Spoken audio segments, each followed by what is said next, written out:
The Ocean of Theosophy by William Quan Judge. Published 1893.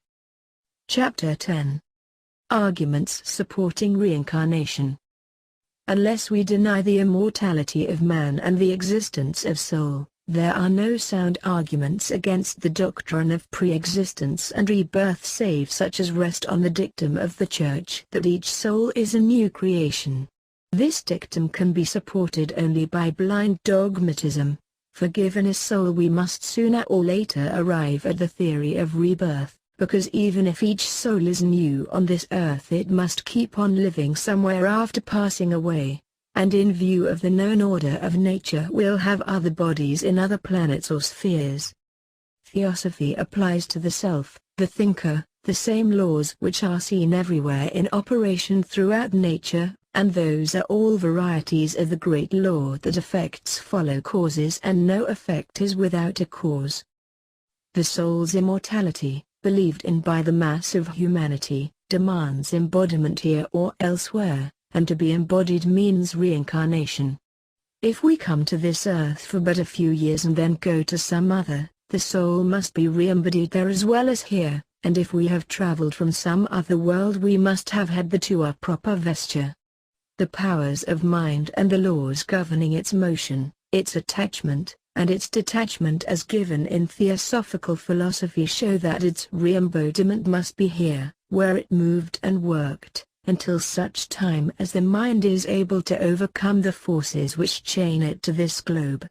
To permit the involved entity to transfer itself to another scene of action before it had overcome all the causes drawing it here and without its having worked out its responsibilities to other entities in the same stream of evolution would be unjust and contrary to the powerful occult laws and forces which continually operate upon it.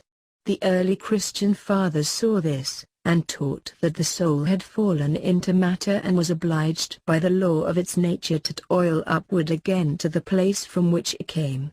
They used an old Greek hymn which ran, "Eternal mind, thy seedling spark, through this thin vase of clay, athwart the waves of chaos dark, emits a timorous ray. This mind-enfolding soul is sown, incarnate germ in earth. In pity, blessed Lord, then own what claims in thee its birth. Far forth from thee, thou central fire, to earth's sad bondage cast. Let not the trembling spark expire. Absorb thine own at last." End of quote. Each human being has a definite character different from every other human being, and masses of beings aggregated into nations show as wholes that the national force and distinguishing peculiarities go to make up a definite and separate national character. These differences, both individual and national, are due to essential character and not to education. Even the doctrine of the survival of the fittest should show this, for the fitness cannot come from nothing but must at last show itself from the coming to the surface of the actual inner character. And as both individuals and nations among those who are ahead in the struggle with nature exhibit an immense force in their character, we must find a place and time where the force was evolved. These, Theosophy says, are this earth and the whole period during which the human race has been on the planet. So, then, while heredity has something to do with the difference in character as to force and morale, swaying the soul and mind a little and furnishing also the appropriate place for receiving reward and punishment, it is not the cause for the essential nature shown by everyone. But all these differences, such as those shown by babes from birth, by adults' character comes forth more and more, and by nations in their history, are due to long experience gained during many lives on earth, are the outcome of the soul's own evolution. A survey of one short human life gives no ground for their production of his inner nature. It is needful that each soul should have all possible experience, and one life cannot give this even under the best conditions. It would be folly for the Almighty to put us here for such a short time, only to remove us just when we had begun to see the object of life and the possibilities in it. The mere selfish desire of a person to escape the trials and discipline of life is not enough to set nature's laws aside, so the soul must be reborn until it has ceased to set in motion the cause of rebirth, after having developed character up to its possible limit as indicated by all the varieties of human nature, when every experience has been passed through, and not until all of truth that can be known has been acquired. The vast disparity among men in respect to capacity compels us, if we wish to ascribe justice to nature or to God, to admit reincarnation and to trace the origin of the disparity back to the past lives of the ego. For people are as much hindered and handicapped, abused and made the victims of seeming injustice because of limited capacity, as they are by reason of circumstances of birth or education. We see the uneducated rising above circumstances of family and training, and often those born in good families have very small capacity, but the troubles of nations and families arise from want of capacity more than from any other cause. And if we consider savage races only, there the seeming injustice is enormous. For many savages have good actual brain capacity but still are savage. This is because the ego in that body is still savage and undeveloped, for in contrast to the savage there are many civilized men with small actual brain force who are not savage in nature because the indwelling ego has had long experience in civilization during other lives, and being a more developed soul has power to use the brain instrument to its highest limit. Each man feels and knows that he has an individuality of his own, a personal identity which bridges over not only the gaps made by sleep but also those sometimes supervening on temporary lesions in the brain. This identity never breaks from beginning to end of life in the normal person, and only their persistence and eternal character of the soul will account for it. So, ever since we began to remember, we know that our personal identity has not failed us, no matter how bad may be our memory. This disposes of the argument that identity depends on recollection, for the reason that if it did depend alone on recollection we should each day have to begin over again, as we cannot remember the events of the past in detail, and some minds remember but little yet feel their personal identity. And as it is often seen that some who remember the least insist as strongly as the others on their personal identity, that persistence of feeling must come from the old and immortal soul. Viewing life and its probable object, with all the varied experience possible for man, one must be forced to the conclusion that a single life is not enough for carrying out all that is intended by nature, to say nothing of what man himself desires to do. The scale of variety and experience is enormous. There is a vast range of powers latent in man which we see may be developed if opportunity be given. Knowledge infinite in scope and diversity lies before us, and especially in these days when special investigation is the rule. We perceive that we have high aspirations with no time to reach up to their measure, while the great troop of passions and desires, selfish motives and ambitions, war with us and among themselves, pursuing us even to the door of death. All these have to be tried, conquered, used, subdued. One life is not enough for all this. To say that we have but one life here with such possibilities put before us and impossible of development is to make the universe and life a huge and cruel joke, perpetrated by a powerful God who is thus accused, by those who believe in a special creation of souls, of triumphing and playing with puny man just because that man is small and the creature of the Almighty. A human life at most is 70 years. Statistics reduce this to about 40, and out of that little remainder a large part is spent in sleep and another part in childhood. Thus in one life it is perfectly impossible to attain to the merest fraction of what nature evidently has in view. we see many truths vaguely which a life gives us no time to grasp, and especially is this so when men have to make such a struggle to live at all. Our faculties are small or dwarfed or weak. One life gives no opportunity to alter this. We perceive other powers latent in us that cannot possibly be brought out in such a small space of time, and we have much more than a suspicion that the extent of the field of truth is vastly greater than the narrow circle we are confined to. It is not reasonable to suppose that either God or nature projects us into a body simply to fill us with bitterness because we can have no other opportunity here, but rather we must conclude that a series of incarnations has led to the present condition, and that the process of coming here again and again must go on for the purpose of affording us the opportunity needed. The mere fact of dying is not of itself enough to bring about development of faculties or the elimination of wrong tendency and inclination. If we assume that upon entering heaven we at once acquire all knowledge and purity, then that state after death is reduced to a dead level and life itself with all its discipline is shorn of every meaning. Some of the churches teach of a school of discipline after death where it is impudently stated that the apostles themselves, well known to be ignorant men, are to be the teachers. This is absurd and devoid of any basis or reason in the natural order. Besides, if there is to be such subsequent discipline, why were we projected into life at all? And why after the suffering and the error committed are we taken from the place where we did our acts?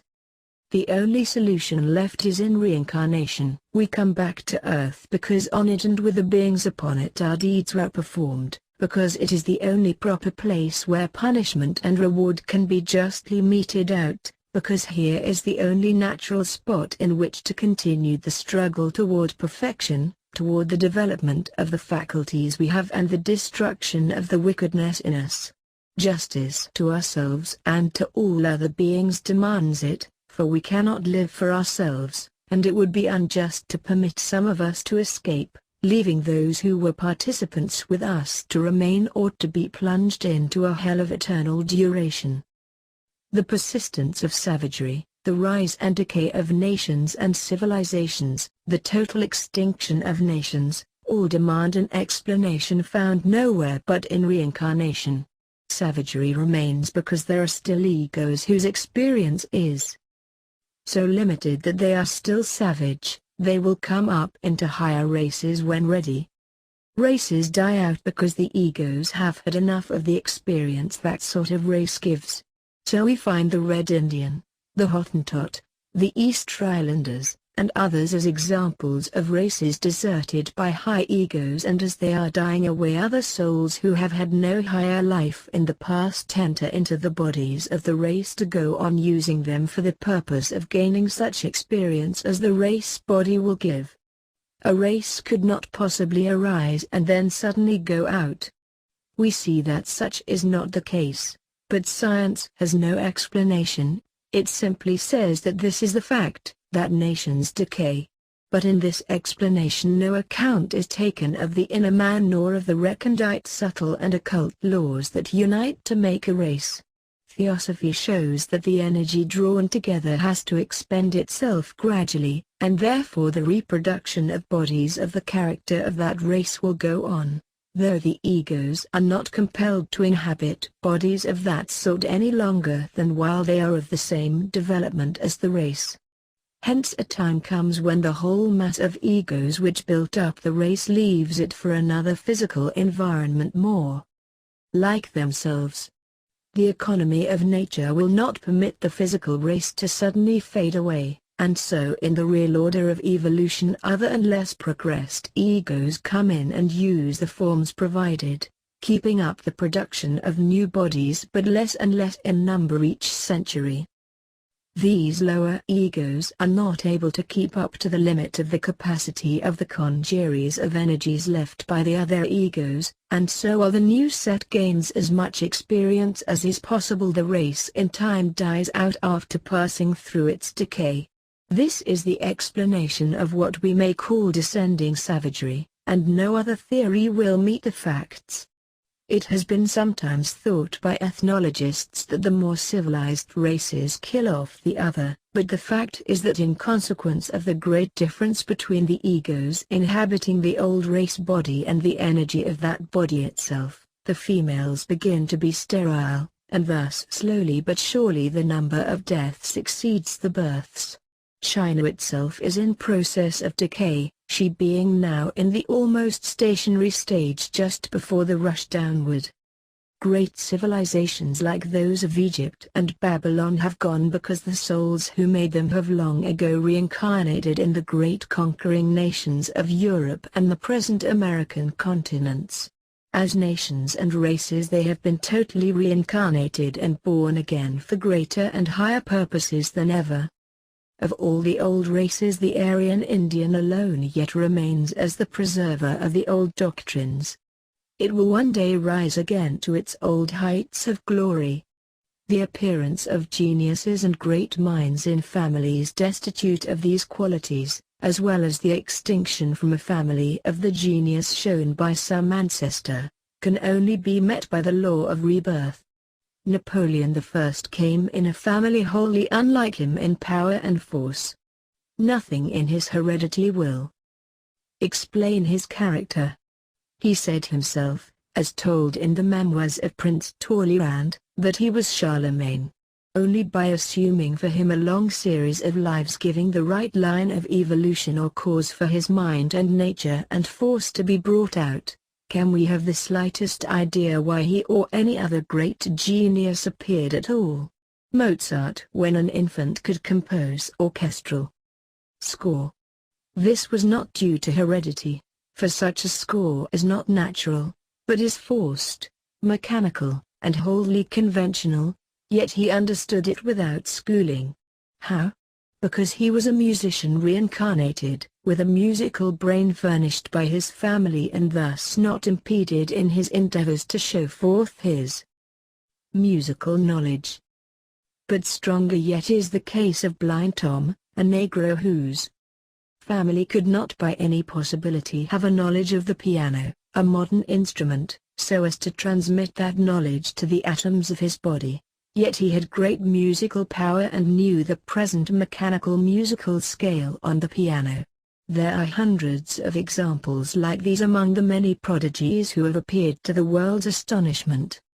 In India there are many histories of sages born with complete knowledge of philosophy and the like, and doubtless in all nations the same can be met with.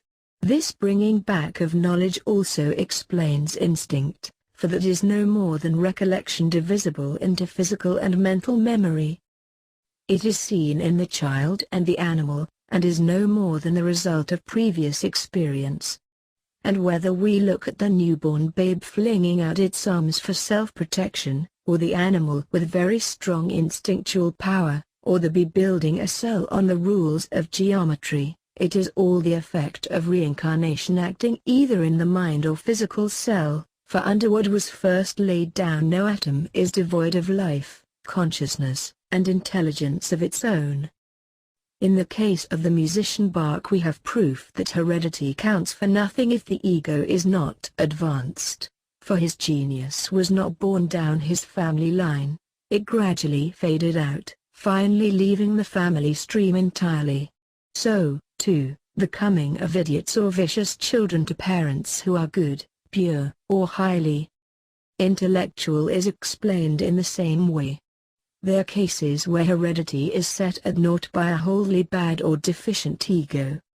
And lastly, the fact that certain inherent ideas are common to the whole race is explained by the sages as due to recollection of such ideas, which were implanted in the human mind at the very beginning of its evolutionary career on this planet by those brothers and sages who learned their lessons and were perfected in former ages long before the development of this globe began.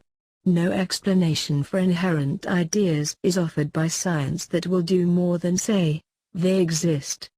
These were actually taught to the mass of egos who are engaged in this Earth's evolution. They were imprinted or burned into their natures, and always recollected. They follow the ego through the long pilgrimage. It has been often thought that the opposition to reincarnation has been solely based on prejudice, when not due to a dogma which can only stand when the mind is bound down and prevented from using its own powers. It is a doctrine the most noble of all, and with its companion one of karma, next to be considered. It alone gives the basis for ethics. There is no doubt in my mind that the founder of Christianity took it for granted and that its present absence from that religion is the reason for the contradiction between the professed ethics of Christian nations and their actual practices, which are so contrary to the morals given out by Jesus.